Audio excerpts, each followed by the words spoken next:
اسپانیہ کے شہر بلباؤ میں ایک پاکستانی مقیم بزنس مین اپنی روداز سناتے ہوئے بتاتا ہے کہ مجھے میری والدہ سے بہت محبت تھی۔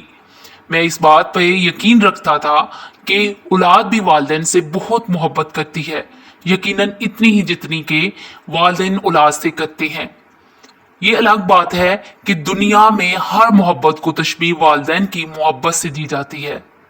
میری اس بات سے میری والدہ متفق تھیں کہ میں ان سے بہت محبت کرتا ہوں، مگر اس بات سے متفق نہیں تھیں کہ اولاد والدین سے اتنی ہی محبت کر سکتی ہے جتنی کہ والدین اولاد سے کرتے ہیں۔ خیر، وقت گزرتا رہا۔ ایک دفعہ رات کے کھانے کے دوران میری والدہ کو اچانک سینے میں درد محسوس ہوا۔ جب میری والدہ نے درد کے متعلق مجھے بتایا، اس وقت میں روٹی کا نوالا سالن میں ڈبو کر منہ کی طرف لے جا رہا تھا۔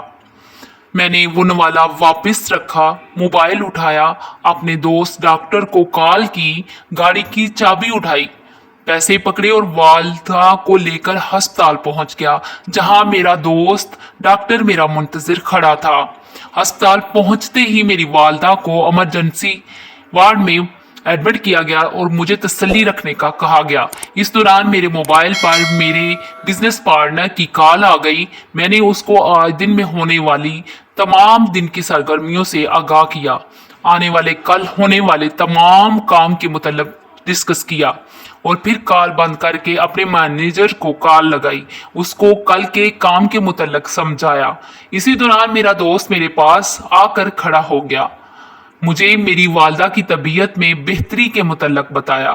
میں کچھ مطمئن ہو گیا۔ ابھی میرا ڈاکٹر دوست میری والدہ کے متعلق مزید ڈسکس کر ہی رہا تھا کہ اس دوران میری بیوی کی کال آ گئی۔ میں نے اس کو والدہ کی صحت کا بتایا، اسے ساتھ ہی کھانا گرم کر کے رکھنے کو کہا، کیونکہ ہم ہسپتال سے ڈسچارج ہونے کی امید لگا چکے تھے، اور پھر میں اپنے دوست کے ساتھ والدہ صاحبہ کو ملنے وارڈ کی طرف چل دیا، جہاں میری والدہ دروازے پر نظریں جمائے میرا ہی انتظار کر رہی تھی۔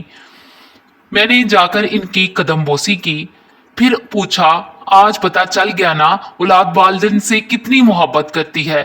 میری بات سن کر میری والدہ مسکرائیں اور کہا، میں نے کبھی تیری محبت پر شک نہیں کیا، البتہ آج بھی اپنی بات پر قائم ہوں کہ والدہ اولاد کی جانب سے کی جانے والی محبت والدین کی محبت کے برابر نہیں ہو سکتی۔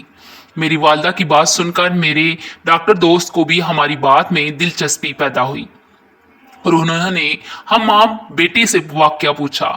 ہم نے اس کو ساری بات سنا دی، اور ہماری بحث سن کر میرے دوست نے میری والدہ کے حق میں فیصلہ کیا، اور پھر ایک واقعہ سنایا کہ میں نے تعلیم مکمل کرنے کے بعد گورنمنٹ کی ملازمت اختیار کر لی۔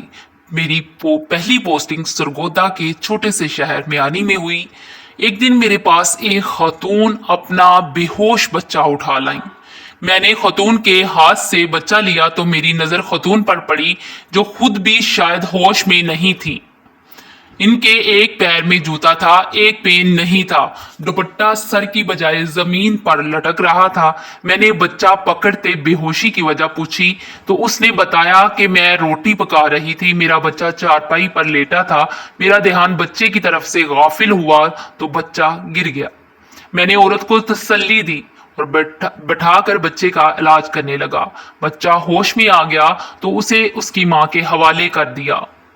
ماں نے لپک کر بچے کو گود میں لے لیا۔ ماں نے 2-3 بار اٹھنے کی کوشش کی مگر ناکام رہی، تو بچہ دوبارہ میں نے پکڑ لیا، اس عورت کو سہارا دے کر کھڑا کرنے کی کوشش کی۔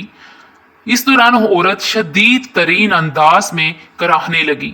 میں نے محسوس کیا کہ عورت کے چہرے پر تشدد کے نشان تھے، جیسے اس پر تشدد کیا گیا ہو۔ میں نے اس سے پوچھا تو اس نے بتایا کہ بچہ چارپائی کے سے گر جانے کی وجہ سے شوہر نے مارا پیٹا۔ جو ہی شوہر نے تشدد کے بعد چھوڑا تو وہ بچہ اٹھا کر فوراً ہسپتال پہنچی۔ میں نے میڈیکل عملے کو فوراً عورت کے ایکس رے اتارنے کو کہا۔ کچھ ٹیسٹ کیے گئے تو پتہ چلا کہ عورت کی 2 پسلیاں اور 1 انگلی ٹوٹی ہوئی ہے۔ میں نے اسے اسپتال میں داخل کر دیا، اس کے شوہر کے خلاف قانونی کارروائی کی درخواست کر دی۔ خاتون نے شوہر کے خلاف قانونی چارہ جوئی سے انکار کر دیا۔